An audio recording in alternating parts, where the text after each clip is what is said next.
All right, Kiss Army, welcome to the KissFAQ podcast. Thank you for giving us your time today and letting us into your head. I hope we don't do any damage. This is a Kiss-related podcast by the board for the board. We hope that you enjoy.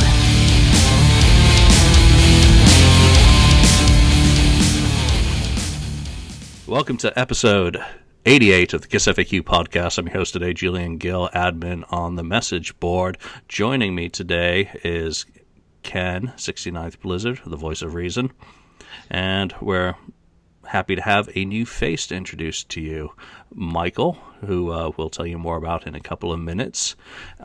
Just want to do the obligatory advertising, and tomorrow, official publication date of Kiss Odyssey, the book. Tim and I hope that everyone who's already received their copy is enjoying it, and that those who hopefully will be purchasing a copy will enjoy it. But tomorrow is the official publication date, even though a couple of distributors have jumped the gun substantially, and many people already have it. So it's done and dusted. It's out tomorrow.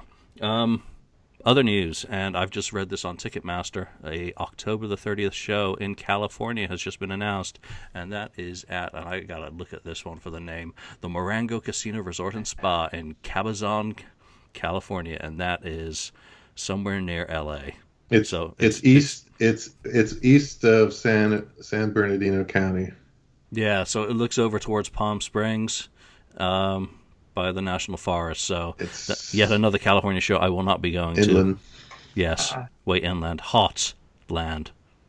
Yeah. So I don't know what it's like in October out there. So that's the other show that I guess people were expecting it to be on the East Coast. I was, and it is not. So new face for everyone, Michael.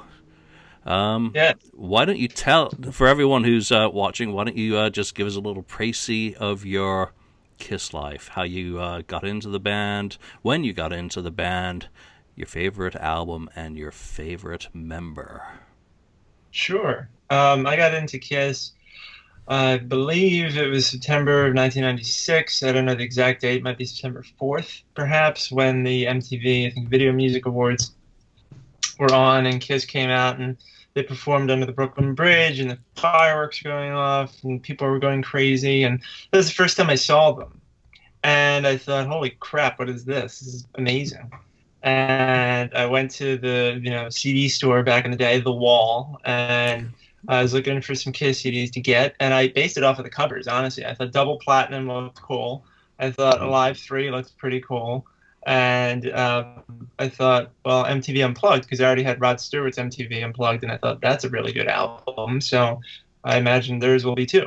And listened to those albums. It was terrific. I unfortunately hadn't started going to concerts until a few years later, so I missed out on seeing the original lineup. But eventually I saw them 2003 when they were touring with Aerosmith, and I've seen them multiple times since. I've been on 2 Kiss cruises, going on the cruise this year. I've done a couple meet and greets.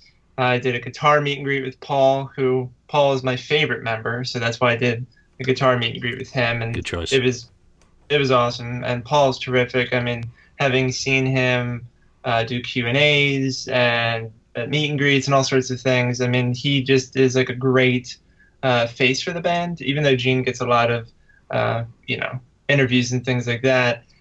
Paul's kind of like, he's almost like the parent of the band who is just like grounded, where like the other parents doing just crazy things and saying wild things. Like Gene is like the parent that a child wants, and Paul is like the one who reins him in. So, I like both, but I like Paul the most. Plus his onstage persona is awesome.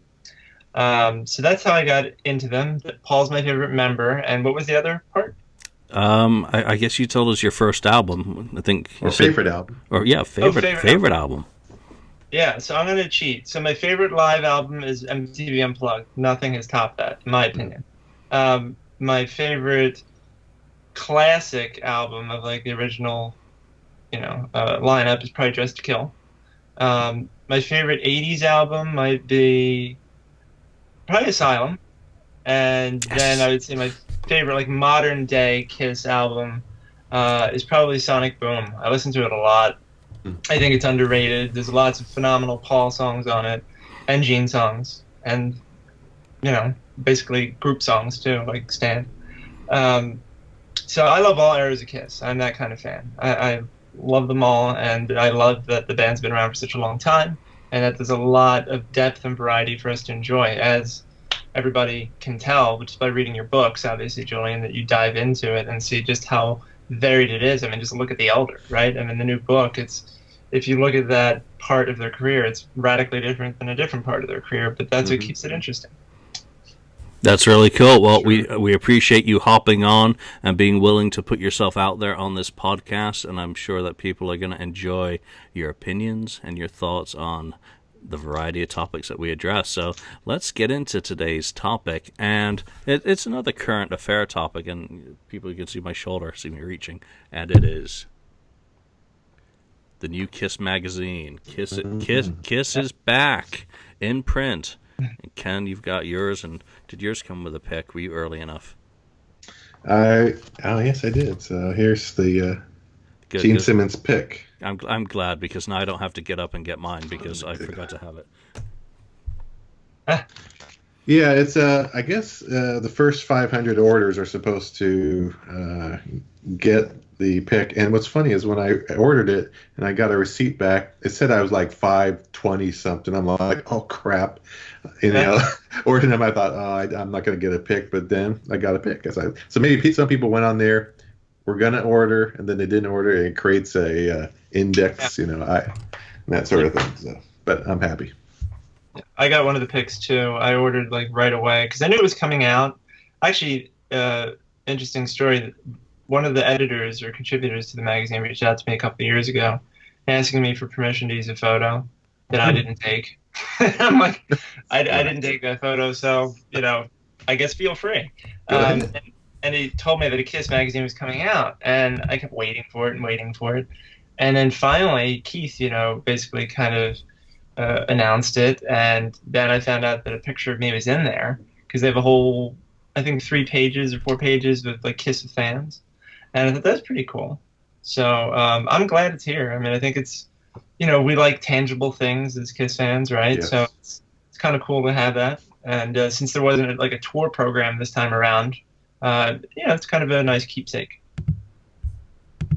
Yeah, that's very cool. I'm going to try and add someone else onto this call, and just give me a second, and we'll see if he's available.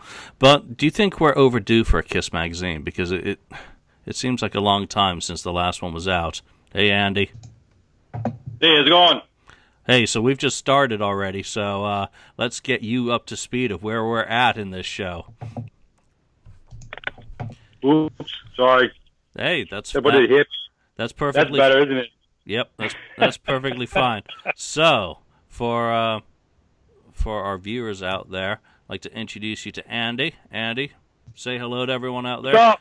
And Michael's just done his introduction. So why don't you tell everyone out there a little bit about yourself, when you became a fan, your favorite album, your favorite member, and introduce yourself. Here we go again. Yep. Oh, my name's Andy Moynihan from Massachusetts, and I explained to Julian a couple days ago where I grew up. The whole neighborhood was really into Kiss, even though I was a little bit younger than, say, I missed the first 3 years or so in the prime, you know what I mean? What I call the prime. But everybody in the neighborhood were really, really big Kiss fans, and my really big introduction was my birthday's on March 19th, and that's the same day that Dress to Kill came out, and I happened to be over at my grandparents' house, and my uncle turned around and said, "Here, I think you like this. Happy birthday." And I got the Dress to Kill. I looked at it like a little kid going, "Wow, they're clowns, but they're wearing suits. What is this?" And he said, you probably might like this, because, and next though we ripped it open, put it on the turntable and gave it a rip, and that was it for me. I was hooked since then. And then, like I said, the neighborhood was into it, but, talking about small, so I didn't have no clue. And then it just progressed from there. And then I had some really cool parents and basically begged and pleaded. And They took me to the first, basically the last night of the Destroyer tour in Springfield, Massachusetts. So I was about 6 years old or so, 6.5. Wow. But the craziest thing, my father's never been. He's dropped us off, and me and my mother have gone. And basically, it was a rule in the house. My parents worked hard, and we didn't have a ton of money. And when my parents had brought their first house, it had leaks in it. It was, we had pots and pans around. The water was leaking out of the sinks and out of the ceilings and stuff. And basically, what it was, if I wanted something, I had to work. And I don't mean just doing stuff around the house, because back then you didn't get $1 a nickel for picking up the trash and stuff like I hear kids nowadays. Like a allowance. No. It was, go get a paper route, go get this, do that, yard work. And that's what I did. And then started getting into it and going to more shows. And then someday I told my parents, man, when I get my own house, I want to make my own Kiss shrine. If they, some kind of like museum for myself.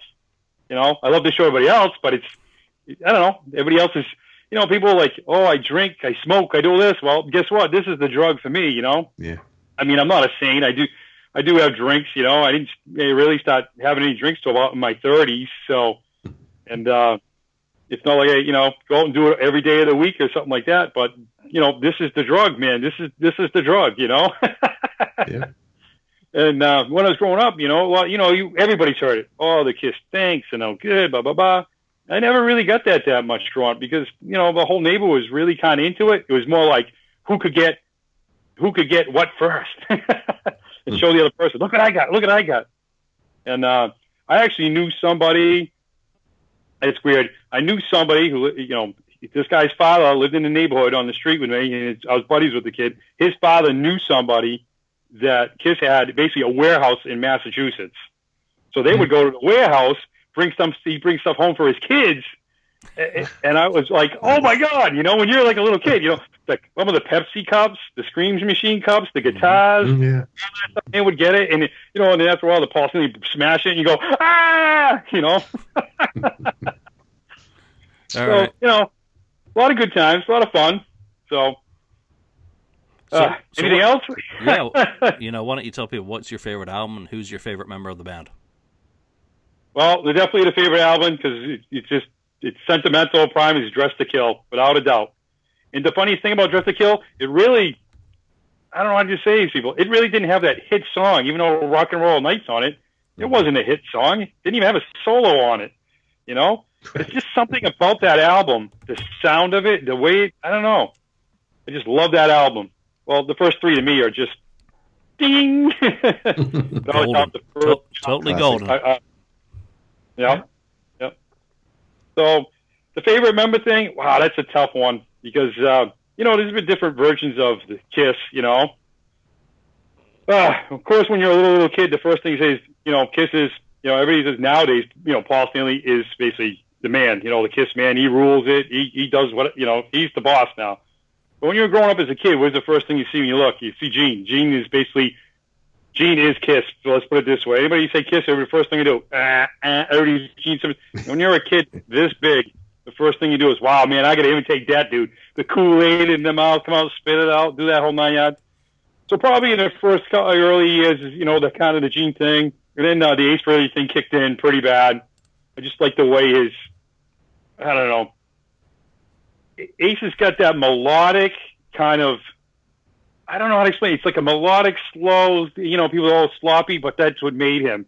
And I think that's what made him so great. And he's still great today, in my opinion. And then, of course, the members change. Eric comes into the band. At first, it was a total shock when you saw that People magazine and you go in the stand. Your mother goes, hey, look at this. You look at it going, who the hell is this dude? But then you come to find out he was great. He was very friendly. He was like a fan of the Friends, So he really started to become a favorite for me, like in the 80s, in the early 80s there, into the 80s stuff, So it kind of, what I mean?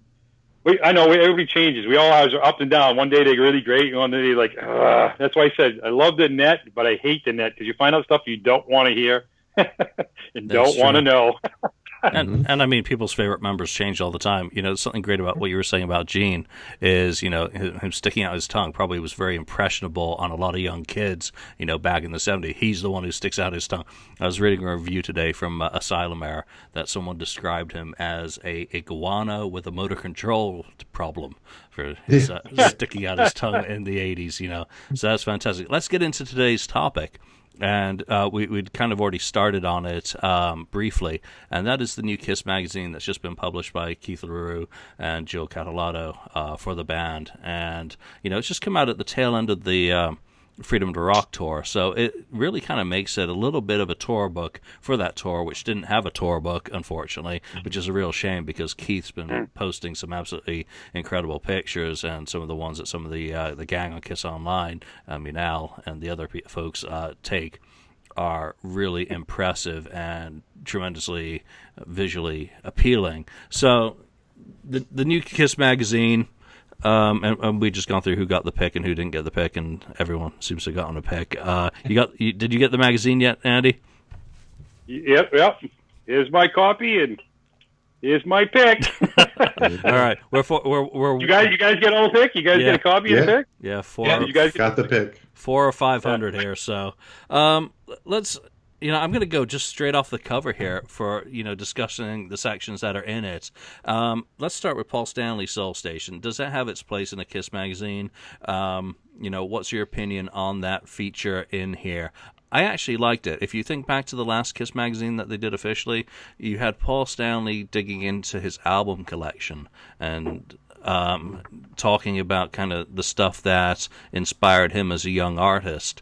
Michael, I'm going to go straight to you on this. What's your take on that section in the magazine? Do you like it? Does it work for you? Or should it not really be part of a Kiss magazine?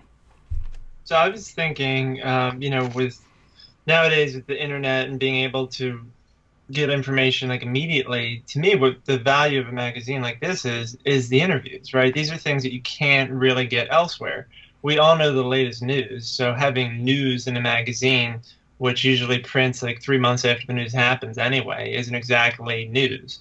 So the best value this magazine could probably have is having something like that, where we get to know a different side of Paul. And I don't know about you guys, but I didn't get to see any of the Soul Station shows. And just by the fact that this interview's in the magazine makes me think there will be additional ones.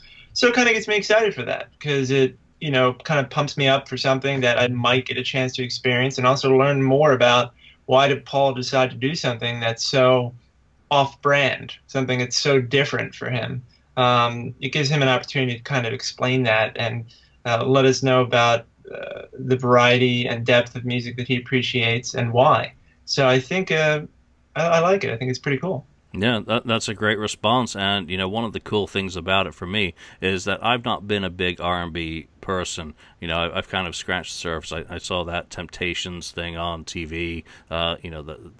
The TV show or whatever it was, the made-for-TV movie on them, and that's about it. But obviously, I've heard a lot of the songs, so it's nice to get that background. And you know what? I'm not flying down to L.A. to go see Soul Station. Simple as that. So, it's nice to know as well from the interview that they recorded it, and he loves the multi-tracks. So that gives me hope that those might get worked up and maybe released. Andy, what's your take on Soul Station in a Kiss mag? Well, the first thing is what you said, and I vented. I want to say vent. See, now I'm going to be the I don't want to see like the bad guy. But to me, this is not a tour book. I know I've already had discussions about a tour book is 8 by 10s. There's nothing like going to a show, and I'm dead serious about it. Ever since I've been a kid, I know there hasn't been some other tour books of Kiss. The Kiss Motley Crue, the Kiss Def Leppard. But I kind of understand it because it's supposed to be like the co-headlining tour, and they're kind of about the same stage and stuff. But to me, this was like a Kiss tour, all out them. And to me, they should have had a tour book. They missed the boat on this because there's nothing like I used to go to Kiss concerts. You go up to that thing, you buy it, and you sit there before the opening act or somewhere. There's nothing like that smell. That fresh new tour book. You open it up. You're looking at the pages, going, "Yep," and you look up, going, "Oh yeah, this is coming." Oh yeah, and it get you more excited every time. I know I sound like a little kid, but I even talking about this now, it gets me all like fired up about it because that was the big thing. You get all excited. Oh, a tour book and big pictures, you know? So I was like, oh yeah, this is awesome, you know?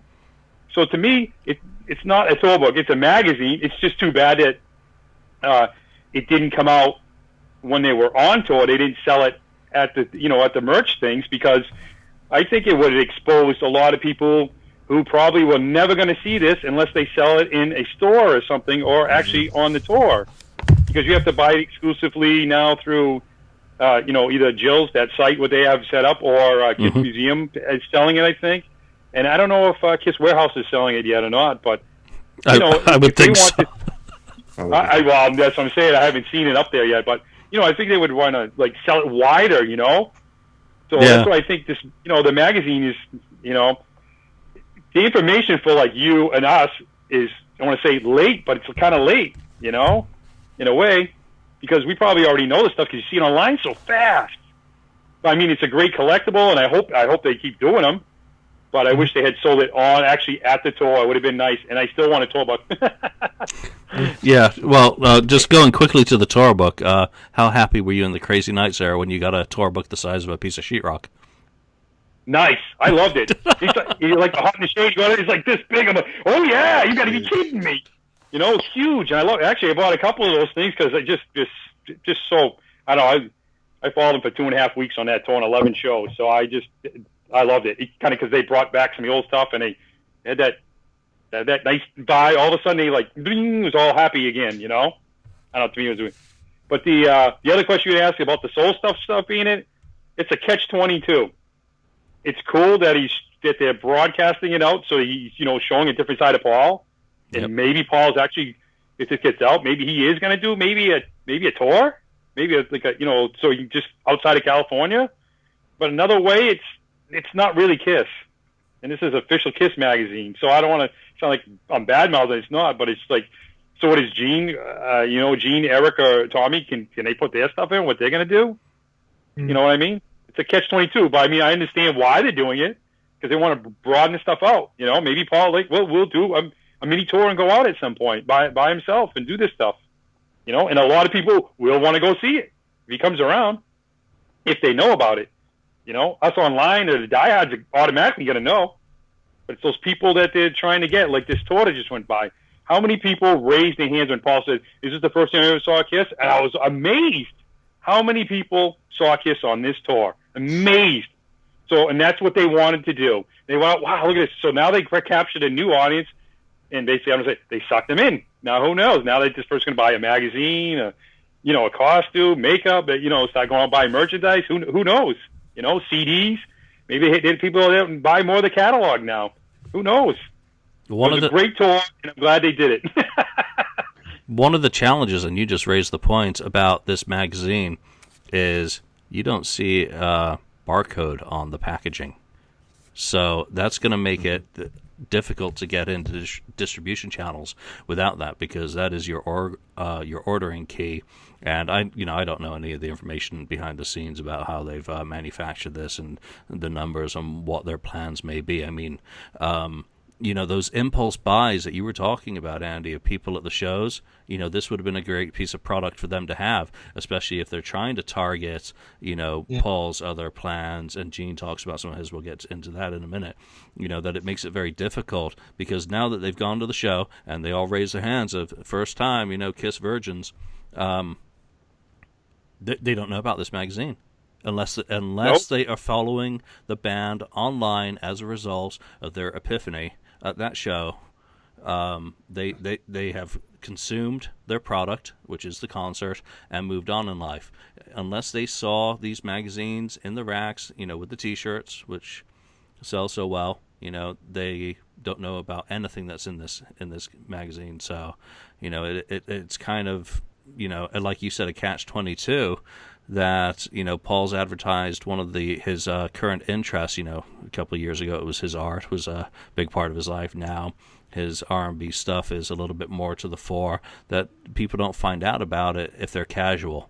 You really have to follow them on Twitter, follow Paul on Twitter particularly to find out about these things. Ken, let's talk about Soul Station for you. What was your initial thing? It gets top billing on the front cover, so how did you take it?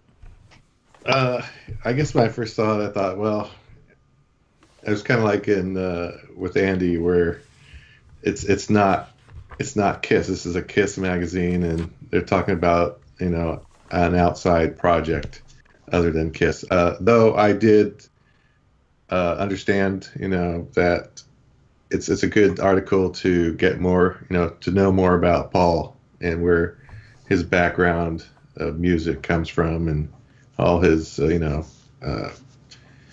the Motown stuff and so on. It wasn't just rock and roll. So it's good from that standpoint. You get to know more about him. But I would have rather had maybe something else from him. And I don't know. I was okay. I'm not, down on it, but it filled some pages, and I learned some new things. And like Andy was saying, also, they should have had this magazine out way early. It probably would have sold a lot at the tour, even if they had a tour book. And there's all those casual fans coming in. Those tour books usually had on the back, inside the back page, a list of all their prior albums that were, released. It'd be a good marketing tool to, try to sell some more music for them. So, but yeah, it was okay. I would prefer more about Kiss, but it was fine that he's talking about his Soul Station stuff. And maybe there will be more about Kiss in issue number 2, whenever that may be. So you sound like you're on the fence, and that was a catch-22 for you as well. Yes. All right. Well, but who knows how long?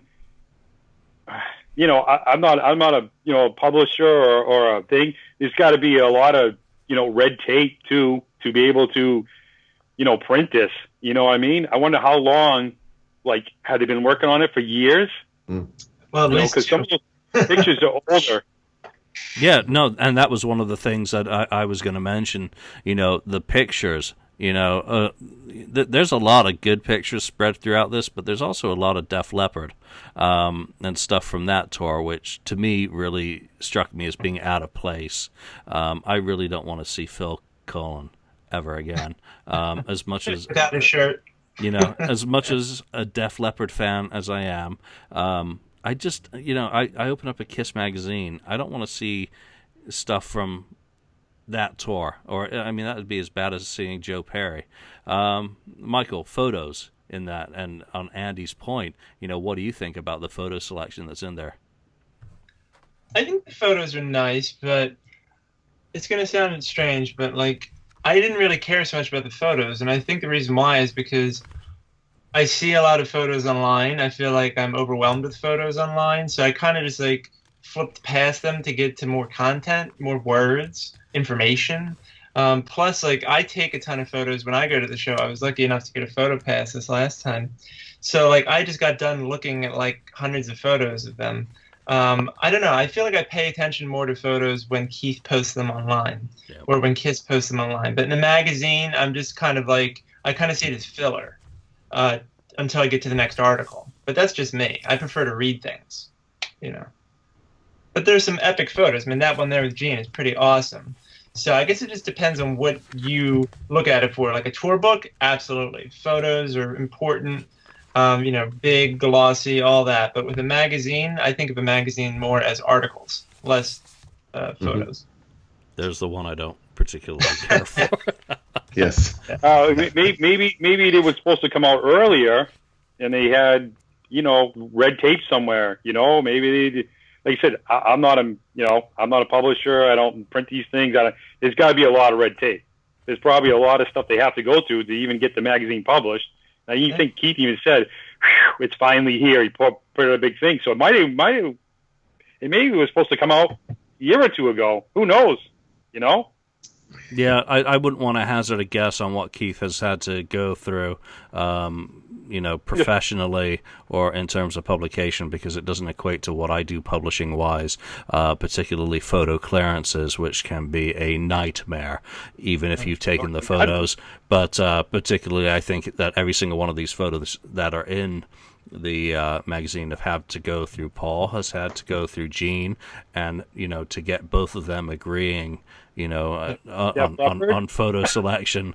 It's an important thing, because both of them care very much about how they're portrayed, especially in a product that is Kiss's official. So he's a brave man for taking it on, and from my point of view, kudos to him for getting it out there.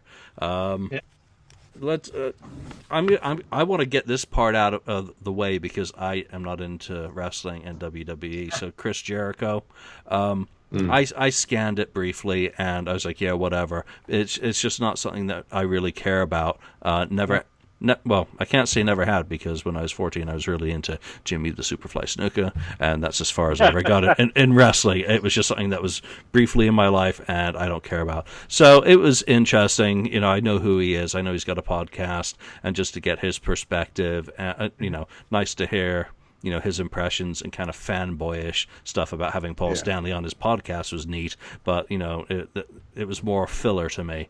Andy, what's your take on Chris Jericho in here? You like it? Is that a thumbs up, thumbs down? Well, he is a star in his own, I don't know what we call that, world of wrestling and stuff. I'm not into wrestling. I've never been into the wrestling thing. I still don't get it. But it's he helps make that broader, because he's always saying, I'm a huge Kiss fan. So he's actually getting to people that might not even be interested in Kiss, might even heard Kiss before, because you look how many kids are into wrestling. I mean, there's a lot of adults, but look how many kids. So he's always said, I love Kiss. I did this Kiss. I did that Kiss. He's had some really interesting stories about him growing up and being in the bar and, being the bar bouncer and stuff. And, he has his Paul Stanley drink, the vodka and orange juice from Alive. He calls it the Paul Stanley drink. Did you ever hear that one? Nope. No, you didn't ever heard that one? Yeah, he's a thing that he used to bounce at the bar in Canada someplace, and he always used to go in there, and he always says, I want the Paul Stanley. And the Paul Stanley is, vodka and orange juice. But then he said the orange juice, rotting his teeth out because he was drinking so much of them. Yeah, and he was really, with his band Fozzy too. I mean, he was really good on the cruise too, and he came out all, painting his face one night and stuff. So he does really get the Kiss thing, and he does love that, the whole revenge area too. Revenge, so it, brings out. I mean, he makes it broader. He probably gets people to get into Kiss, and that's all good for him and them. Yeah, that was a particularly cool part, that he likes. He put revenge out there. Michael, what's your take on Chris Jericho? Well, it's I'm glad you asked me, because I'm actually a wrestling fan. I grew up watching it. I loved it. My fiance doesn't understand it. She's like, she's like, I thought it was fake. I'm like, well, it's not really fake. It's just planned. I'm like, these guys are really hurting themselves if they screw up. And actually, this weekend I'm going to be meeting Sting and Bret Hart. And a few weeks, I guess a month or so ago, I met Ric Flair. So I'm a wrestling fan and a Kiss fan, and I have heard, Chris Jericho's interview with Paul on his podcast. So I feel like after hearing that, I didn't necessarily want to read an article about it, because I felt like I already knew Chris Jericho's feelings about Kiss. So I kind of saw it as redundant in a way.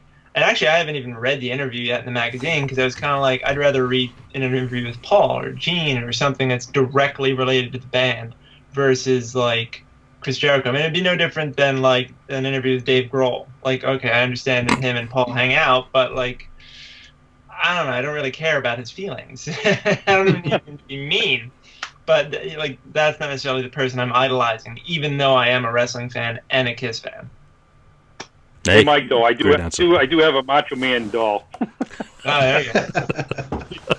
He's not this big. Somebody gave it to me because of the hair, and I put on the big sunglasses in the 80s. And I could do the old ass, so somebody got me a Macho doll, so I still have them. Yeah, snap into a And I actually knew all those names that you just reeled off as wrestlers, so I'm feeling pretty good. Ken, how about you? Yeah, it was okay. I mean, it's a basically he's a fan, and he's just kind of talking about his, how he got into him and what his favorite stuff is, and it's okay. I mean, it didn't.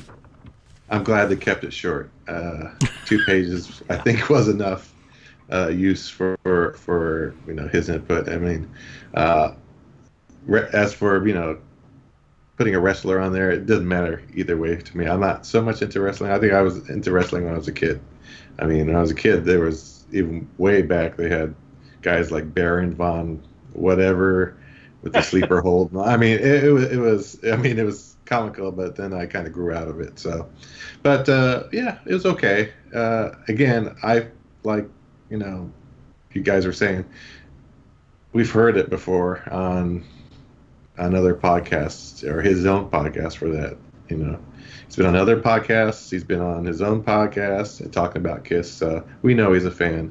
And let's face it, this magazine is gonna be bought by Kiss fans. It's not gonna be really bought by anybody else but Kiss fans. So they already, and if they are already Kiss fans, they're gonna know that he was into them. So, and maybe heard the other podcast. Yeah. I'm going to call one of the high points of the magazine the next section we're going to talk about, and it's Gene's interview. More than ever, I want Gene's archive to be released, whether it's called, Alter Ego, or he comes up with some other name for it. I want to hear all that music. Me too. It's been a core part of my collecting life is rare audio, and, so much of it is interesting in that we don't get to hear the other side of Gene very often. See You Tonight, obviously, Man of a Thousand Faces, the sort of softer Beatlesque and some of the more experimental stuff. I mean, because come on, Stanley the Parrot is not a normal straight ahead rock song. I really, really, really want Gene to surprise me, and to get some of the stuff that he's talking about in here. The freedom to rock. Again, I'm an immigrant, so I came to America, and I share a lot of the same opinions about the United States that he has, about it being probably the only place on earth where dreams really can come true. And that's someone who came from, I moved here from Scotland the second time around. We have a different outlook in Europe, in Britain. Well, I shouldn't say Europe and Britain in the same sentence anymore, but I get where he's coming from, sharing the immigrant story and having secured myself here. So I loved his interview. It didn't feel like one that I'd read before, even though a lot of his talking points politically and socially are ones that he pontificates about on a regular basis, and I often just roll my eyes at. It came across as heartfelt, what he was saying about the Freedom to Rock tour and everything that they were trying to celebrate, whether it was his freedom as an immigrant. So, that's me singing the praises of Gene Simmons instead of, criticizing him, as I quite often have done. And it made a nice change for me to read this thing and turn the page and be smiling at a lot of the things that he said. Andy, how did you enjoy Gene in this magazine? And it's only a brief look into him, really. Yeah, first of all, I got to say, I wish Gene and Paul and whatever, the Twitter stuff, dump it, please. I don't care what you say, dump it. This is what I said about the net being great for some things and the net being awful, because the bickering, even when they said those two actually really bickering at each other on Twitter, was disgusting. And then Shannon getting involved and then other people getting involved. It just... it made me so upset at both of them, really. This is just aggravated me. But the interview was fine, and I wish they, like you said, please come out with all the music, demos, you name it, whatever he's got in iCarve. Who cares if it sounds like goofy or we don't care. We just want it. You know what I mean? And I love that stuff. And I think Gene is really humble about stuff. Everybody's like, "Oh, Gene's he's the man." I think Gene's really humble, and he's probably that really soft side that people are starting to really see more than he used to show. Though I think he'll still stick his foot in his mouth, though, won't he? But humbly so. well, he does. I mean, but you got to understand. I think, but Gene does have the right point of. I know he's black and white with the drugs and alcohol and stuff, and you got to kind of agree with him there. People turn around. Nobody forces you to, stick that cigarette in your mouth, smoke that joint, pick up that beer, stick those needles in your arm. You know what I'm saying, though? But nobody's telling you to do it. I mean, they do make songs that celebrate it in ways, but nobody's telling you to do it. So he is right in ways, and that's the way you got to look at it. But I hate the stuff when they do that. I just cringe every time I see some of the stuff. And of course, we've seen Gene even back in the day before this whole Twitter and Facebook and stuff. Gene used to say all kinds of stuff in magazines. I mean, literally, he used to say, and Julian, I already said it, Asylum is my favorite in that hair 80s band. There was an interview with him on MTV or one of those things that said, they were working on Asylum. He's like, oh, this is the best Kiss album ever. Okay, yeah. I love Asylum for the 80s stuff and stuff, but no. So I mean, he has, he sticks his foot in his mouth, and so doesn't Paul here and there now, and I'm glad Tommy and Eric don't get into it. That's I gotta give them props for that. They don't really get into that stuff, and I'm glad. But there you go with another good point. And when's an artist going to promote their new album? With saying, well, it's mediocre at best, but it's the only thing we could come up with right now. It's always it's difficult for Kiss. It's always got to be the best thing since Destroyer, or it's Destroyer meets Revenge. It's the best thing we've done. They're not going to say, well, it's a crap sandwich. I hope you buy it anyway. But yeah, that's true. But you know what I'm saying, though. Oh yeah. Oh yeah.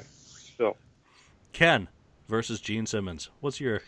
Well, I enjoyed a lot of it's the same thing, but then there's a couple new things in there, but I enjoyed it. They were talking mostly about Kiss, and then his little mention of the box set that he's been promising forever to come 10 out. 10 years, 15. yeah. Can we hope? Maybe next year we'll get it. I don't know. Hopefully. But when I was finished with it, it was only a couple, 4 pages maybe. I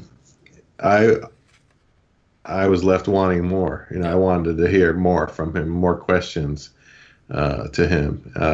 I think it was a little too short, in my opinion. I would have liked to hear more stuff, because that's what we want to hear. Kiss fans all, just want to know about his views on his own band and what they're up to and what their plans are down the road and so on. So, I wanted more. I thought it was good, and I would have, I was comparing it. Let me just say this. I was comparing it to some of the other magazines, and you're talking about the pictures earlier.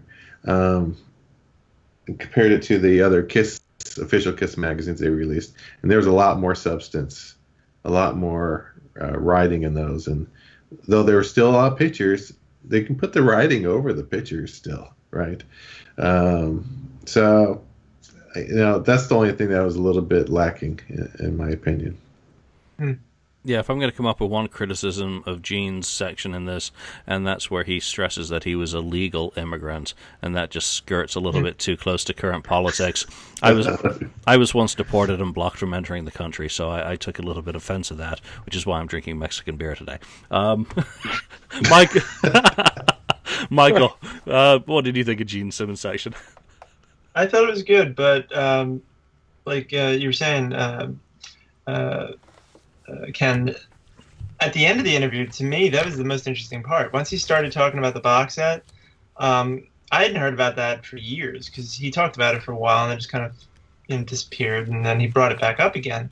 And I thought, ooh, okay, I hope they would ask some more questions about that, give us a little more information. But it was very, it was kind of just like a nugget of information, and then it ended. So, yeah, I felt like it's almost like a TV episode, right? They get you with the cliffhanger right at the end. You're like, oh, no. And then, boom, credits. Sweet. So that's what happened. But it was definitely enjoyable. I liked it. It was more Kiss focused than Paul's interview. But yeah, to me, the two most enjoyable parts of the magazine were probably the interview with Paul and the interview with Gene. And I guarantee in the next issue, it's going to be an interview with Tommy and an interview with Eric. You think so? Yeah. No, actually, no, an interview with Ace and an interview with Peter. Oh, Oh boy, maybe that's the big news. Oh, maybe. 2017. next year's news. Oh boy. God, I don't even want to go there.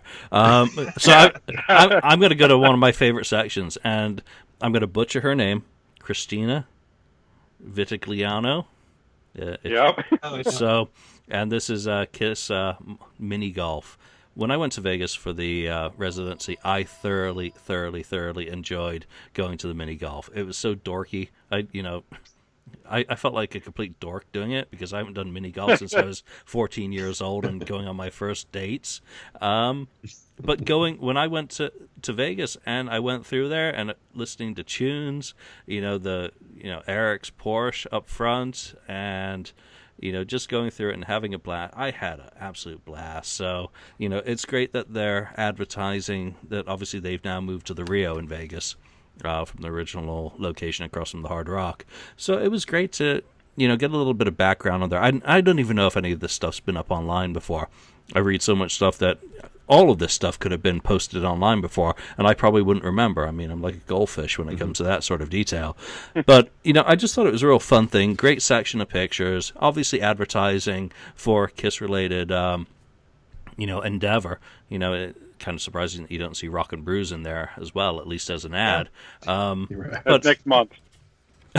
Yeah, well, or next year, depending on how long it takes them to put issue 2 in. I mean, it might end up being like a fanzine from the '90s, where every 3 months becomes every 6 months, becomes every maybe. Here's our final issue. Thank you very much.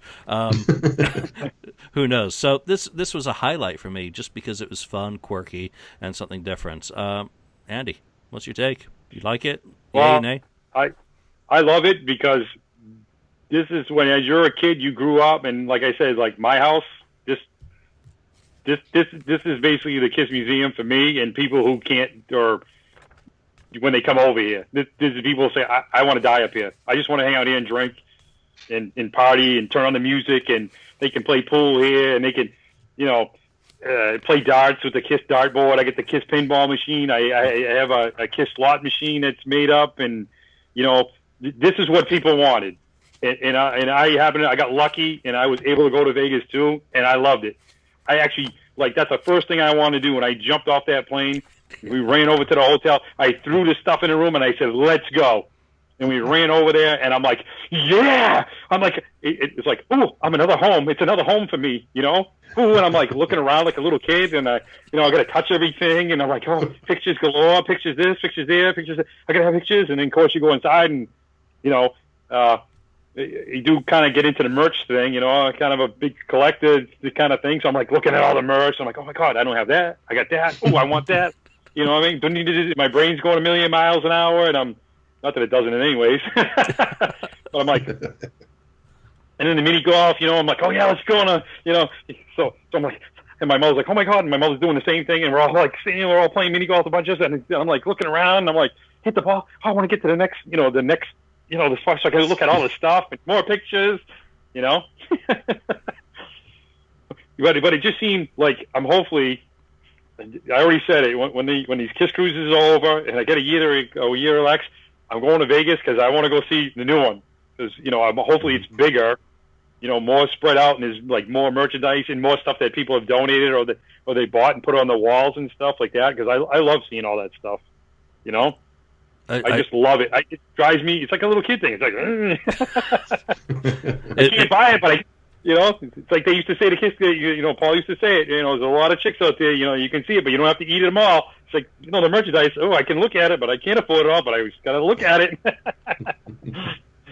It almost means that they have to do a new residency in Vegas to allow all of us to go out there and go to the new Monster Mini Golf. Yeah. So maybe it's big news 2017. I mean, that's just going to be a recurring theme until they actually do announce, Hello Kitty 2, right? Oh, no. Ken, released in Mexico. Ken, how did you like the section on the Monster Mini Golf? And Yeah, I'm liked probably it. butchering its name. I haven't. No, I'm looking forward to. I don't know. I got to get out to Vegas, and I haven't been there yet. So I really want to go. That would be one of the main things, priorities when I go to Vegas to do is to go through the mini golf. So that'd be pretty cool. I'm sure it's really good. So, and the article itself. So it was interesting to me because they talk about why they started, and he started with the regular, just the monster mini golf by itself, and I think there is a monster. One of them are out here in Sacramento, I believe. There's one out there. I haven't even been to that, and that's about an hour or so drive, but I might go take a look at that. So yeah, it's a good article. It's kind of on point. It's another Kiss related thing. So it fits into the magazine. It's kind of another type of subject. So it was good. I'm not going to Sacramento to that one. No way. Forget it. Too much of a drive. I'd say this too. I looked at the hotel because it's in the hotel. The hotel's really not expensive to stay either because they already checked it out. It's really not expensive. So it's kind of a win-win. So if Kiss ends up playing out there, it's another win. There you go. Situation. You ever notice too that the people from New England are actually really cool and the nicest people? Let me see. Me, Christine, her husband, Keith, they're all from New England. Yeah. Okay. I could tell you about the time I was in Boston. Didn't go too well, but I had a Union flag on the back of my jean jacket. So there you go. Could you even understand us? No problem whatsoever. Oh, really? Yeah, most of the people I spoke with in Boston all had strong Irish accents. So. Yeah, really? No problem at all.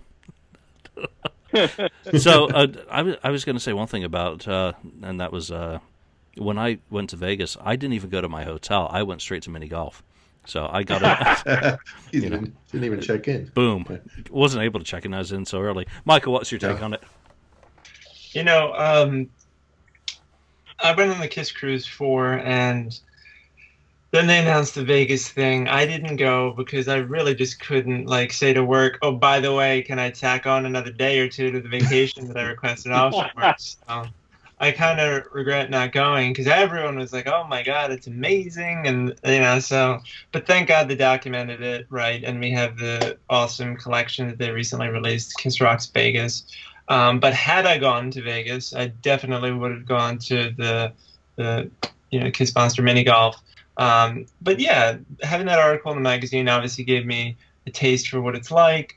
Hearing about how they have Eric's Porsche and all these kinds of cool memorabilia, stuff you really can't see anywhere else. To me, that's the coolest part because, obviously if a t-shirt's available online as well as in a place, it's not necessarily special, but for something like that where you can just see, it's almost when you go to a Hard Rock Cafe, right?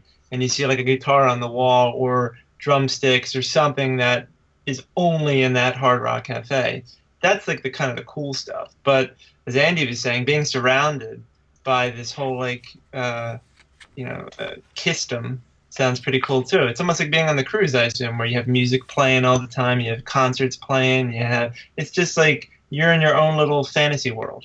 So if I go out to Vegas, I would absolutely want to check it out. So it's good that they gave it some attention in the magazine.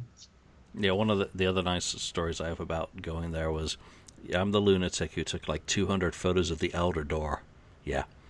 And I am so thankful I actually managed to find an artist to do the cover for the book, because having to use those pictures would have been really lame. My mother too. My mother loves the Elder, and she's like, we have to take 1,000 pictures standing here. And I'm like, okay. She was like, oh my God, the Elder Door. Oh my God, the Elder Door. Oh my God, the Elder Door. Yeah, one of the things I was thinking was I just had to get a picture of the door. I was going to get my son to take a picture of his hand reaching for it or turn it around. And that was going to end up being the cover of Odyssey if back then, we got that far. So, fortunately I didn't have to use it. So now I've got all these pictures of a door. Yeah. Total dork. moving on in the magazine, we get to the classic merchandise corner. And again, this section does nothing for me because I have no desire to ever own a pinball machine. But I, I live in an apartment. There's no room. I'd have to get rid of something, and it would probably be, one of the family members, if I was to be able to fit a pinball machine in. And I'm more hopeful that if they do future issues, I keep calling it episodes. I'm in podcast mode here. That they dig into some of the more interesting merchandise, record players, J.C. Penney, cassette holders, and all, kind of like the obscure stuff, or maybe even stuff that was only prototyped and didn't show up in History 2 would be more interesting to me than yet another thing about the pinball machine. Because frankly, if you're online at least, what have we not heard about the pinball machines? We all know it's a high-end Cadillac of Kiss collectibles. It really doesn't add much for me. Ken? Yeah, it was kind of a one-pager, right? It's okay. I would have liked to have maybe heard more about why they maybe did the new, Kiss pinball machines versus the classic one. Talk about a little bit both of them more, and then we've all seen it, and there's been the other magazines out. I think there's the pinball magazine that has just about the Kiss pinball, because it's already been done basically.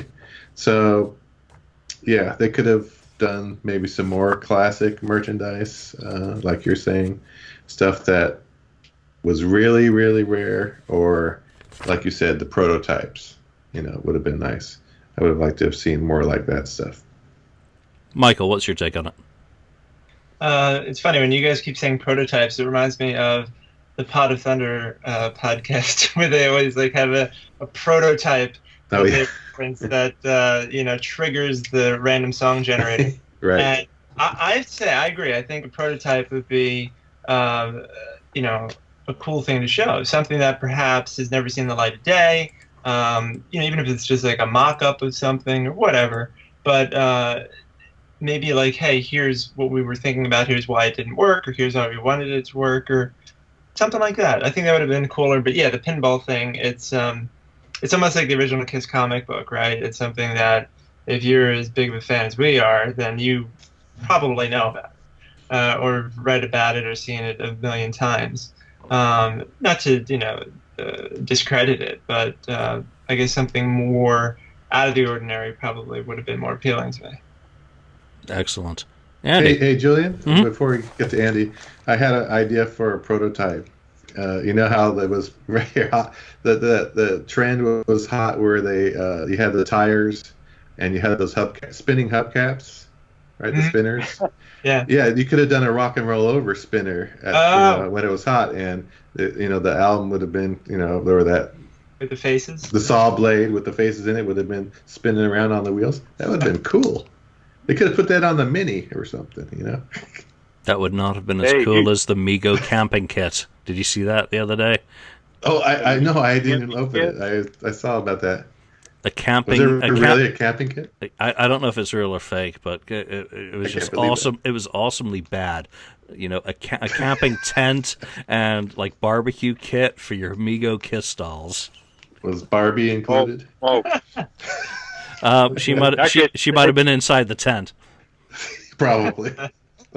I saw somebody today online posted they had looks like somebody made it they're like little dolls, and it has all the guys, the originals, Erica, then they get the thing with Vinny, then they get the one with Tommy. I mean, all of them. It's like a huge package. Somebody had made it. It looks so cool. A lot of that homemade stuff can actually be cool. So think of those drum kit replicas, for Eric's drum kits. The Shikara kit, fantastic. So Andy, moving that question over to you. Well, I have the original pinball machine, so the new one, I mean, it does look cool, but it doesn't do nothing for me in a way, because I have the original and nothing's going to be an original. It might not be as fancy as the new ones, but original, I mean, hey, if somebody came over here and dropped one of the new ones off at my house over here next to the other one, I'll take it. But it's another marketing thing. Some people have the money to buy them, so they buy them, and if they sell them, they're selling. But I'll take it. The merch thing with me, I like looking at it all. But the prototypes would be really cool. The stuff like you guys are saying, prototypes that never came out, or stuff that it was just about to come out and they had to pull back on it because of certain reasons. I mean, especially the 70s stuff. There's got to be some really, really bizarre 70s stuff that we've never even seen in the books that must have come out. I mean, everybody jokes around about, the tampons and the toys and stuff like that. But there's got to be some stuff in the 70s that must have been really kind of out there for the time of the 70s that we've never seen. Who knows? Maybe Gene and Paul and them, maybe they never saw the stuff. Maybe Bill O'Coin had stuff that, like that Kiss Monopolies somebody had made for them, only 4, or, maybe there was stuff that, Gene and Paul and Peter Ace never saw back then. Mm-hmm. Maybe it was stuff that Bill O'Coin did. It just never passed his desk, so the band maybe never saw it.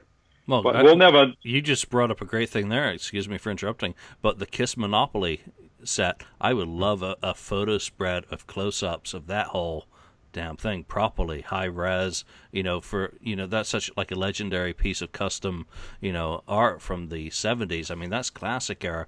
There were only 5 sets made, I think, for the band members and for Bill. I would love to see that whole thing laid out, properly photographed, and, call it archiving for whatever. That would be a really, really cool thing. And I'm sure Gene's got a ton of the prototype ideas, turn it into a section, rejected by Gene. I don't know what maybe the legal ramifications, especially if people have, sent him production samples or, pre-production stuff, for him to be able to share that. But, it'd be absolutely that would be the stuff to see. I don't want to see a pinball machine. I mean, hell, we can go over to your house and see one, and you're more than welcome. People are like, oh my God, you actually turn it on? You actually play it? And I don't know. Do you guys know Pasquale Vary? No. He's from Canada, Pasquale. I had a huge party like 3 years ago, and I invited the whole world, and I broadcasted live. And I must have had 50 to 75 people come here through the whole weekend. They broadcasted live. I had people from like all over Canada, Texas, California, Washington. I mean, people just showing up at the door. I let them stay the whole weekend. And you should see the people, especially his face was like when I turned on the pinball machine and he stood next to it. I'm like, "You want to play it?" And I wish I had a video camera on his face, and he didn't want to touch it. He's just like standing there. He's like, "Are you sure?" I'm like, "Yeah." "No, I can't touch this." And I hit the button and I pull the thing. I go, "Here it goes!" Ding! I go, "You start touching the levers, the ball's just going to go down the drain." So I mean, it is what it, but I love looking. Even though if I don't, I mean, I buy merchandise. I'm more picky. I wouldn't say I'm more picky now, but I like looking at it all. You don't have to buy it. Just because they make it doesn't mean you have to buy it. Yep. Some people are into picks, some people are into sticks, some people are just into the music, and some people like just merchandise, some people like all of it. Buy what you like. If you don't like it, just move on. These people complaining. They're making this, they're doing this. Shut up and move on. You don't want to buy it, don't buy it. Sorry, it is my rant. Yeah. It's really not that complex, is it? Don't like it, don't buy it. Like it, buy it. Someone doesn't like that you bought it, who cares? Are you happy? Simple. Too bad. You don't need to do a freaking diagram about your decisions in life. It's not. It's just not rocket science. Have I covered everyone on that one? Because I've lost track of where we were. It must be the third beer. Yes. I think so. Thank you. Roman's rules. And I like anything that goes with those who are actually on the road with the band, talking about what they're doing, how they're doing it, the challenges that they face. This, again, feels like one that I've read before, and it might be because I think Paco Zimmerman, who was doing the road manager deal years ago, did a feature in the last Kiss magazine, and come on, I don't think the job changes that much between tours. So it was a neat feature just to hear behind the scenes from that perspective. Michael, you like that section? Does it work for you? Who, and if not, who would you like to hear from on the road crew in future issues? Yeah, it's interesting. I do like that, and I think that is something that they should probably rotate for each issue, is talking to a different person. I recently connected on Facebook with the pilot who flies them around. Oh, cool. And I think what a cool job that is. So I feel like that would be pretty sweet to hear from him, because don't we all wonder what goes on in the Kiss jet? What does it even look like in the Kiss jet? I would love to see that for the next one. Photos of, like, here's where Gene sits, or here's where whatever. Because I assume it looks awesome. And I assume there's really interesting stories about that. And then also, I always like to know, for a job like this, like a dream job, right? How'd you get into it? Were you doing something completely different before? And who knows, maybe some of the people on the road crew aren't diehard fans. They're just, working with the band because they're in the music industry. You never know. And then maybe they were converted by working with them because they realized, hey, these guys are pretty amazing.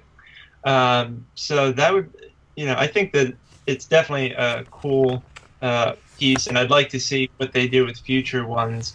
Hopefully, if they continue to explore this in future issues. Excellent. Great suggestions as well. Ken? Yeah, I liked it. I liked hearing the behind the scenes kind of thing.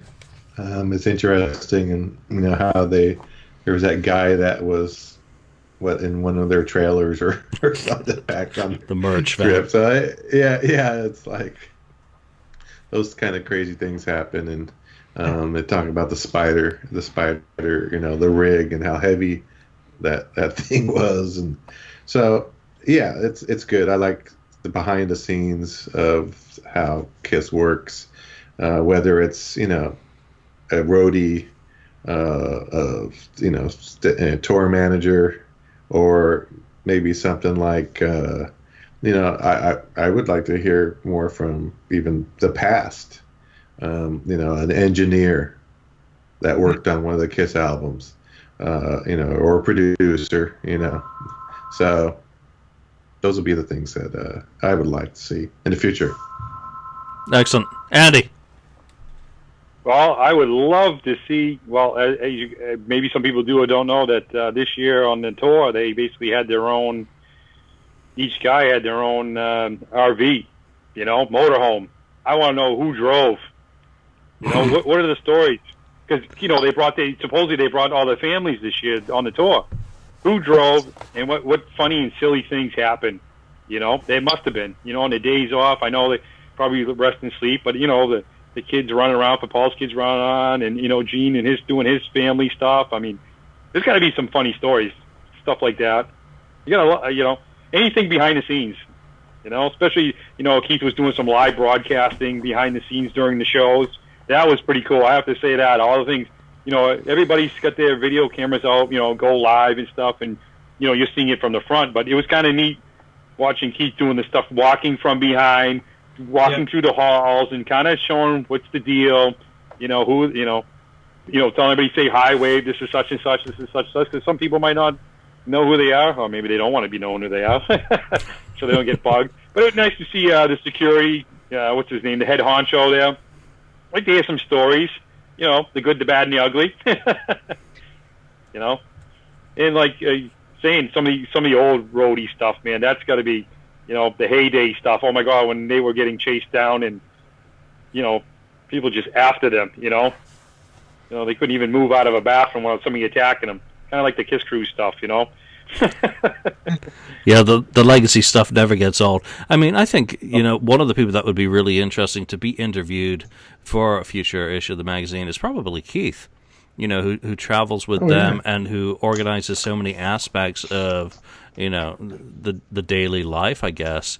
You always see him, he's there for the meet and greets. Let's hear some selective, stories from his perspective. That'd be really interesting from someone who works so closely with Paul and with the rest of the band. So, there's also the sound engineers who are responsible for getting the sound of the show, perfect, and the challenges they go through on a venue by venue basis, because every venue is different, has a different audio signature, that they and challenges that they have to conquer before the band ever goes on stage.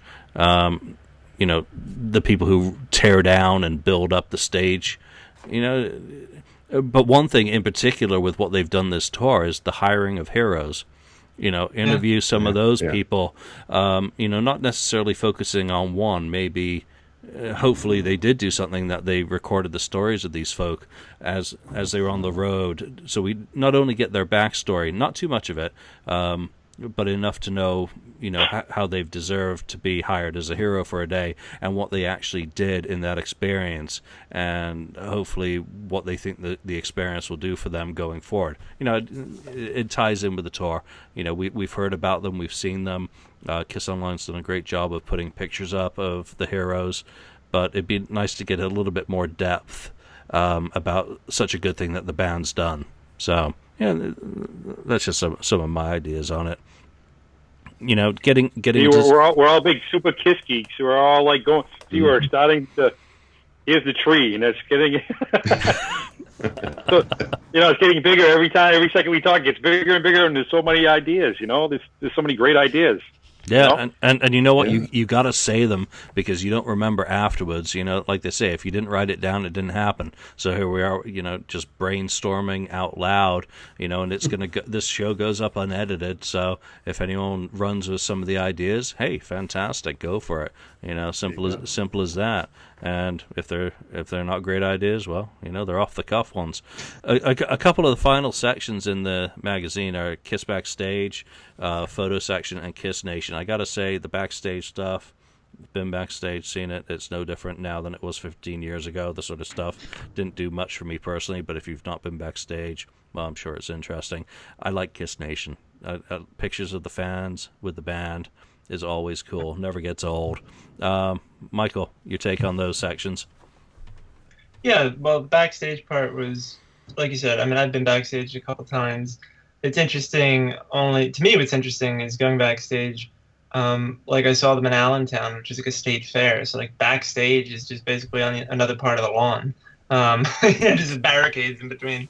Not much of a backstage. So I think it's kind of interesting if like the backstage section would just be about like how different backstages can be different depending on the type of venue. So I kind of raced past that to look at the fan photos, because I heard that my photo was in there with Paul when I did a guitar meet and greet. It's not that big, but it's big enough. I'm in it, so I can't complain. And I didn't even know it was going to be in there. Keith took the photo during the meet and greet. He had a nice camera, took a bunch of photos. And that was one of the ones that he took, and there I am with my Paul Stanley guitar and Star Child himself, and it was a great experience. So it's cool that I could even be included in the first issue of the magazine, and it's great because so many people online are also in it, and they're like, "Oh, I'm in it, and I'm in it too," and it's nice because it almost feels like, even though there are millions of us all around the world, there's so many of us who have common experiences, whether it's being in the magazine or it's, having some sort of meet and greet experience at the band, or like we're connected in various ways where it actually makes it feel like it's almost like a smaller community than it really is. And I think it's kind of cool because if we can be this large but this connected, there's something special about that. So I think that section celebrates that, and that's pretty neat. That's awesome. Ken? Yeah, I've seen the backstage stuff before, so that was okay. The costumes hanging and the boots and this and that, and them getting, standing around waiting for the show to start. But the stuff with the fans, those pictures are always interesting. And I like to watch those recent live meet and greets they've been airing online, and watching the people come through for their pictures. I was just interested, and I was just kind of locked in and watching these people and how they're enjoying having their pictures taken with the band and the fist pumps with Gene and you kind of wondering what sometimes Gene and Eric talk about something when someone goes by. It's kind of I'd like to be there to check that out. So yeah, it's interesting, and I like the pictures. It's kind of off the cuff stuff, and you kind of get cool things from that. So yeah, I like seeing it. Yeah, the fly on the wall stuff's always fun. One of my favorite pictures of me is me getting my photograph taken with Kiss by someone taking a picture of the whole scene. So you've got the guy That's cool. taking our photo. You've got everyone lined up, ready to go. And this is, I think, the Rock the Nation tour. It's just because it takes in the whole context rather than just the one that was later provided to me, which is a fantastic picture. It's really a little bit more. I remember. Oh, that's what it looks like when it's all going on, and that was great that someone was able to share that with me. Andy, what's your take on this section? I love it from a fan's point of view because all of a sudden you see your mug in you open up a magazine. Wow, I'm in a magazine. Like Michael. I had no idea I was in the magazine until it came out. I had no clue, and that picture was taken by Keith during the Kiss Def Leppard tour, when I was lucky enough to get pulled back to get Gene and Paul to sign a piece of my casket. You got part of a casket signed. Yeah, it's a. All right, you really want to get into this? I don't care. I'll get into this. If you really want to know the truth, and the truth is all nothing but the truth. Number one, we've got a verified purchaser of a casket. Right here, see? Gut casket. You want to go there? Let's go there. Yeah. All right, yeah. Actually, this is the shirt I made up for KK1 Kiss Cruise 1. And I got a lot of publicity from it. A lot of people took cameras. A lot of the press were there for KK1, and they were in the front. I had to be in the front with the Firehouse helmet. We were on the first cruise. We were all like, "Boo!" It was like, So I happened to be there in the front row, and a lot of people took pictures. And I ended up being on some Chicago newspaper. Some of these newspapers, people like mailing them to me. But anyways. I had heard there was a rumor that Kiss Casket, the second thing, because we all knew there was another Kiss Casket that came out, in 2000, I think. And that was the very first one. But I had heard that rumors there were going to be a second casket and a third casket and maybe a fourth. And then there was supposed to be some additions and some urns. And there was a bunch of stuff that was supposed to come out. Well, I became friends with Hans from KissForSale.com. Rest in peace, Hans. Yeah, rest in peace, dude. And I had told him, I said, Hans, I know it's coming. The Kiss Cast is coming. I want the first one that comes off that press, or out of that, wherever they came from the image company. I said, I want that first one that comes off that assembly line. You make sure. And he said, Andy, don't worry, I'll hook you up, blah, blah, blah. We'll get it going. And so when it did, it came. So, I have met Kiss through the years, through the 80s. You could get access to basically everyone. Into the 90s you could, with basically, there was meet and greets before the Live 3. There's all kinds of things. So you could meet the band here and there if you like the Kiss junkies we are, you follow, stalking. So anyways, the casket piece, you show up the house, and if you open up the cover of the casket, there's a piece that says Kiss on it in black. And so I have the first solo, because they made a premium one, and then they made a solos one. So I have the first one out of the thing that gets the solos. It basically has the original has the solo things on it. It says Kiss in white at the bottom, and it says, when you open it up, if you're laying there, when you open up, it says Kiss across the thing. And the piece, I know it's funny, but the piece comes out. So one of my thought was, wow, the piece comes out. What can I do? I'm going to get everybody to sign it. And people thought I was nuts. This is never going to happen. You're never going to get Peace or, Ace or Peter to sign because they're never going to come out. They're never, you're never going to find them. Well, so that was my, people say, bucket list thing. Mm-hmm. So, would you believe it or not? So I started thinking about, how can I do this? Well, there's Kiss Expos. So I says, okay. So what I would do is when I got my hands on a casket and pulled it out, and so now I'm going to go to a Kiss Expo. I'm bringing it with me. So the deal was I have the original 4 sign the top half of the Kiss, and then anybody else who's been in the band sign the bottom half, and then anybody who's actually worked with the band or something, I'd flip it over and they would sign the back. But the whole key point was never tell them what they were signing until after the fact. How did you learn that? Yes. Because when they find out what it is and what it's for, some of them do not appreciate it or will not. So, Yeah. and so I will show you the casket. So I got it right here in front of me.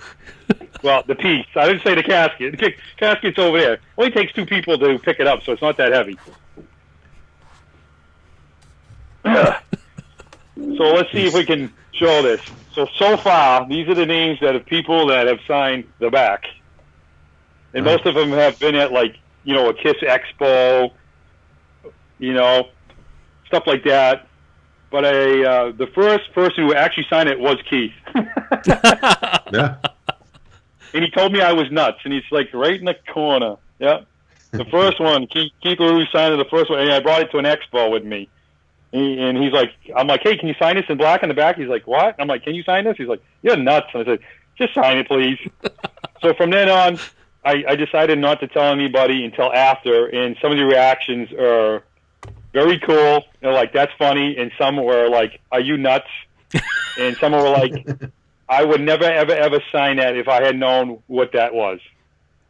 So I'll tell you the story. The first 2 that actually signed it out of the band members were Tommy and Eric. I went down to the 5th year anniversary, coffee anniversary. Mm-hmm. And he goes, here I am with a trash bag. People were like, what's in the trash bag? Because I was, I'm like, how do I cover this thing? And it was raining too. So I was like, really bad. So anyways, I had Eric and Tommy, I'll show it. Here's the piece. So I might as well just show it anyways. So we'll start up here.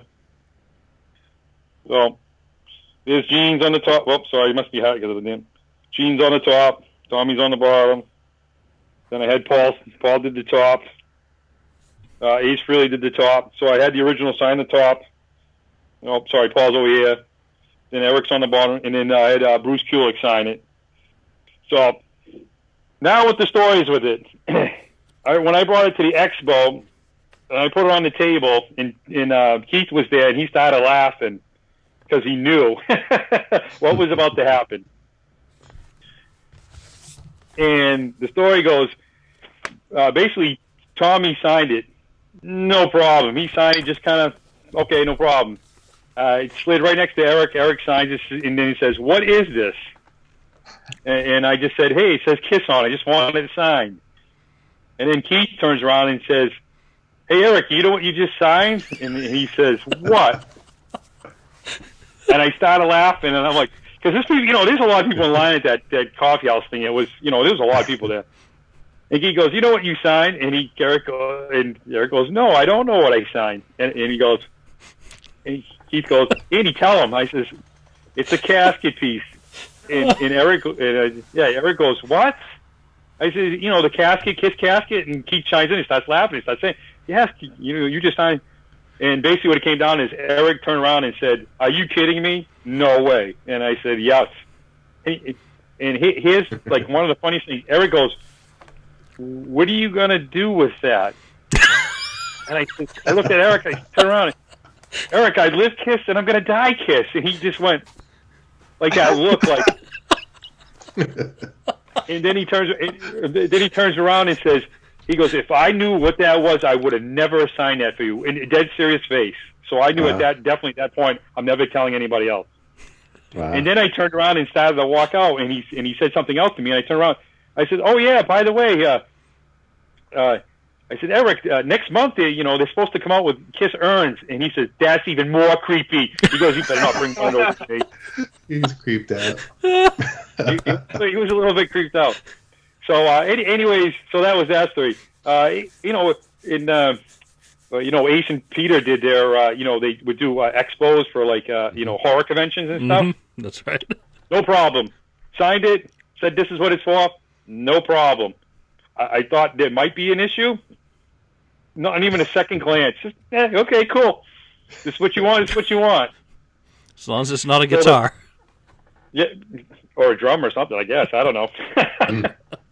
Now, the picture that's you see in the magazines is from backstage. Like I said, I'm just like a huge fan, and I had told Keith, man, this is, besides I need Vinny. Vinny got one more spot for Vinny. Vinny, where are you, please? Anyways, I had told Keith, and Keith, knows who I am. We're from the same kind of area, New England area and stuff. And Keith knows I'm a huge fan. And I always said, Keith, man, I just need them to sign the top. That's all I need. I just, I buy stuff, and people seen a lot of my stuff, but I'm like, I've met them a bunch of times. I don't want to pay another $1,000 or $1,500 to have them 2 signatures. That's all, the 2 signatures I need. I have a bass signed by them. From the Revenge area, I have other stuff signed. I just I don't, I'd rather take my money and pay my bills and to maybe buy other Kiss stuff in here and there. And he goes, yeah, Andy, don't worry, we'll take about it. We'll get there. And I said, I told him, I understand if you can't do it, it's okay. If I have to end up waiting 10 to 20 years from now, if they're at a convention there, when it's over, when the whole Kiss thing is over and they, go to a Comic-Con thing or do something, I'll go do it, whatever. But this was my big thing. So, and I missed my chance on Mohegan Sun that year because I went upstairs to, I'm that dork guy who dresses up, gets all dressed up like Ace Frehley or a spaceman. And so I turned my phone off and I went to paint my face, and Keith messaged me and then called me, and I missed it. I was like, and I had it with me. And after I found out, I'm like, so he was going to take it to get it signed for me. So anyways, months go by later. I think it was another year or 2 or something. I forgot what it was. So now he says, hey, Andy, contact me. We're in Hartford, Connecticut. And I said, okay. So I brought it down with me. So I texted him when I got down there, or PM'd him through Facebook, said, Keith, I'm here. That's basically all I said. So I said, if you want the casket piece, I'm here. It's all yours.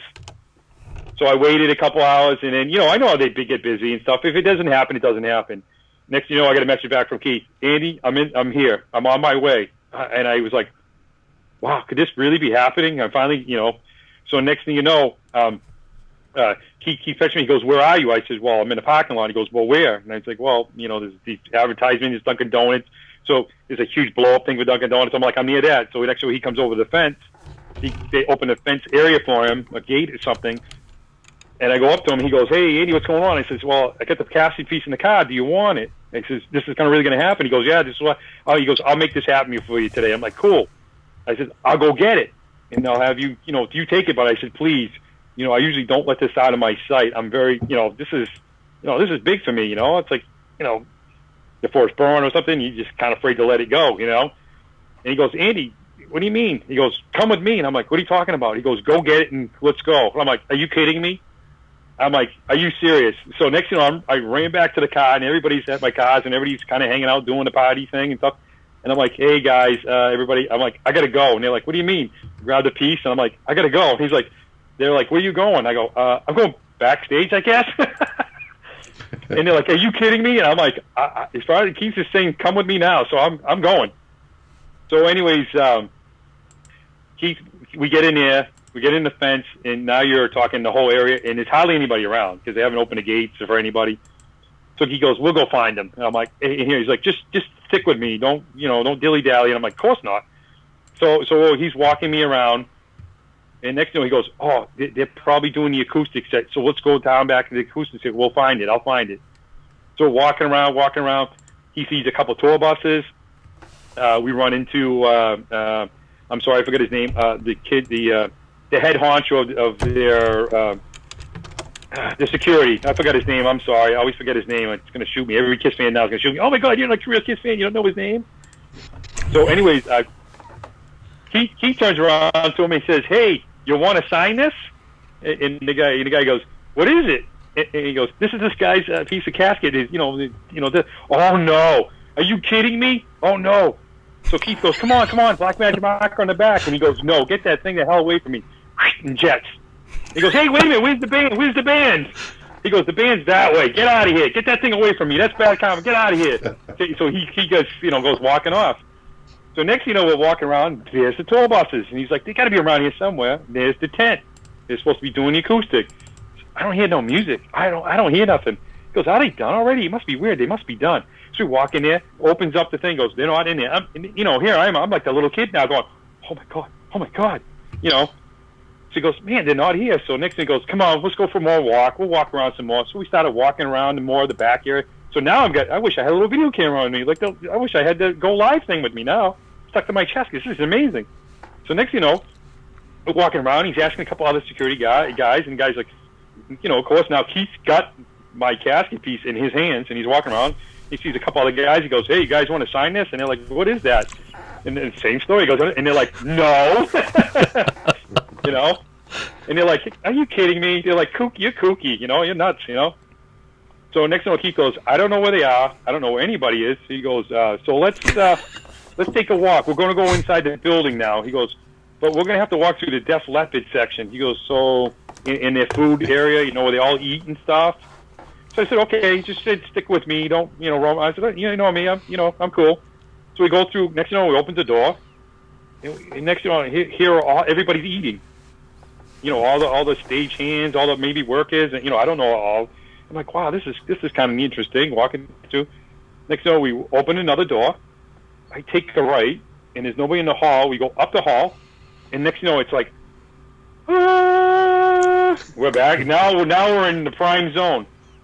I look, and Keith says, "Andy, can you watch my bag?" And I said, "Okay." He puts his bag down. He says, "Can I have your casket piece?" And I said, "Okay." And next thing you know, I'm standing there, and right across from the hall, I have pictures up somewhere because I took a couple pictures in my dorkiness, but it took me a while. This Gene's Monster costume, standing right there. There's the luggage and the stuff, and there's his bass sitting there, and his things hanging up, and I'm like, "Are you kidding me?"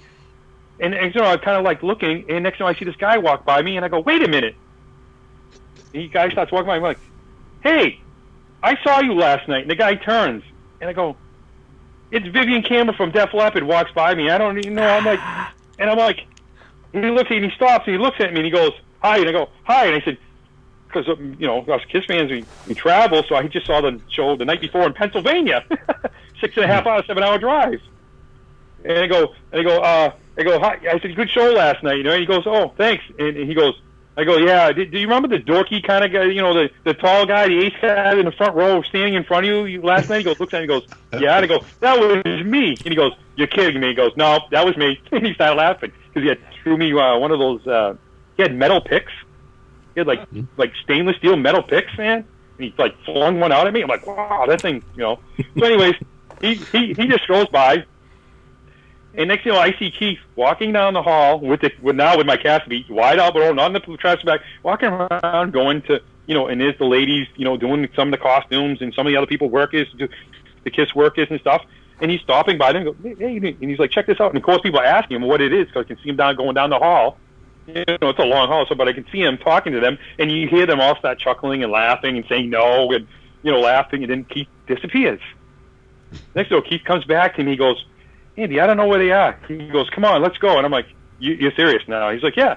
So he picks up his bag, gives me back my thing. Next thing, I walk down the same hall, and I'm like looking, and I'm like, my head's on a swivel, his little kid, I'm sticking close, but I'm like, oh my God, I'm in the zone, I'm in the zone, the Kiss zone, Next thing we walk by a room, and I look quick, and here's Tommy sitting there eating. Boop, boop, boop. He gives me a look, and because we were just kind of throwing by, I'm like, "Hey, he's sitting there just chowing, there's the Kiss room to chow." And of course you see this Kiss, it says Kiss makeup room, and, all the little signs they have hanging up. And I'm going down the hall, and next we take a right, and there's a bunch of these guys, and they got all the monitor, all the stuff they must have to do for the, for the bands, all the fancy stuff they do, Like I said, I don't know any of that stuff. We walk down this hall.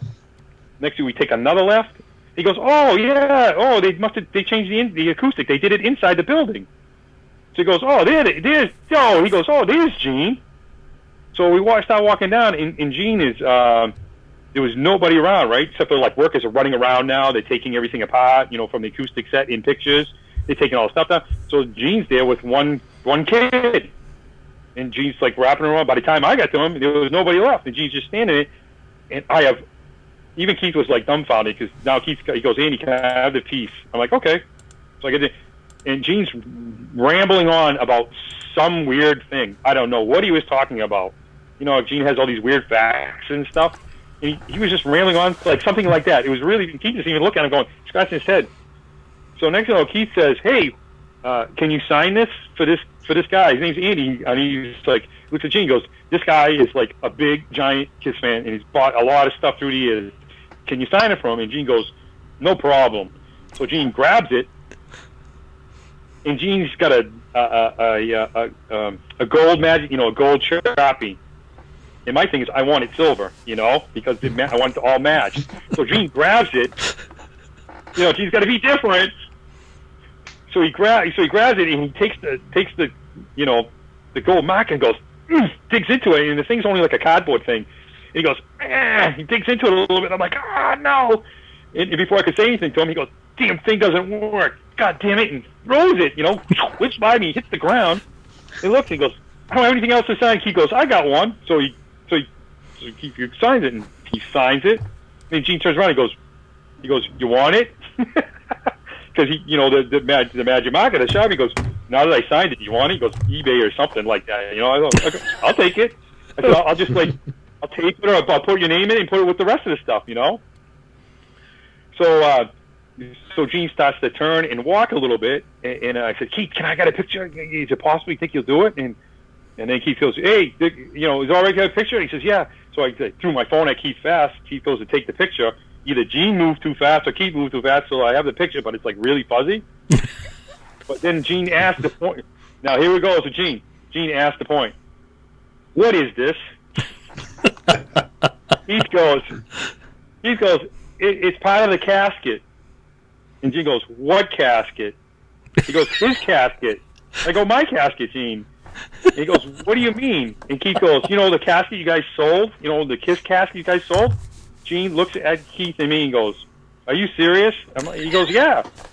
Gene takes a step back, basically, and says, I don't want to touch that. That's bad karma. God. No lie.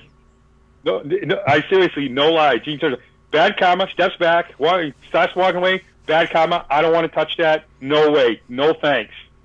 And then Gene just like scurried off, he had to get going anyways. So that was the Gene story part of it. They put their names to the set, they signed it, and no! I think that's one of the coolest stories that we've ever heard, and we're going to have to wrap it there because we're running out of time. We're going to have to pick up on this story, Yeah, because I get the Paul. Yeah, we got to split this one into episodes, man. That is just sorry. too much of a good story in one go. I mean, here is a product that they've sold and advertised and gone to marketing things with, and just to hear the responses to that is just priceless, absolutely unbelievable. But Paul and a couple other people. I definitely want to revisit this with you for the other members of the band signing it, but for today, for the magazine episode, we're going to have to bring this one to an end because we try to avoid going to 2 hours. Which I think we could far too easily do today. So for everyone listening out there, what we'd like you to do is, whether you're viewing us on the FAQ message board or on Facebook or on YouTube, let us know what you think about the Kiss magazine. What are your ideas? What are the sections that worked? I'm sure that Keith and the gang who put it together would love feedback in a kind of circuitous way without going directly to them. Give your review of the magazine, the sections that worked, the ones that didn't, what you'd like them to maybe think about doing for future issues of the magazine. And if you haven't bought the magazine already, while all the 500 copies went the first day that came with a pick, you can still get it at the official KissMagazine.com. And you know, I think it's a highly recommended buy. It's a good effort straight out of the gate. I think there's room for some different things that we've all mentioned, some pluses and minuses as well. But chime in with your opinions. But for today, Kiss Cruise, which is sold out, which is pointless. So why you advertising something that you can't get a ticket to? It's like in your face. You could have gone to this if you'd been early enough, or had been a preferred return customer. we got to have a Kiss Cruise one of these. I'll tell you. So for today, we're going to bring this one to a close. From Andy, from Ken, from Michael, and myself, we thank you for listening. We hope you'll tune into the KissFAQ podcast again. Thanks for listening. Nice chatting, guys. Thank you for spending time listening to the KissFAQ podcast today. All sales are final. There are no refunds. If you'd like, look us up on Facebook or come over to the KissFAQ message board and discuss the topic we broadcast today. Don't forget to rate us on iTunes, Spreaker, or wherever you've listened to the show. We hope you'll join us again.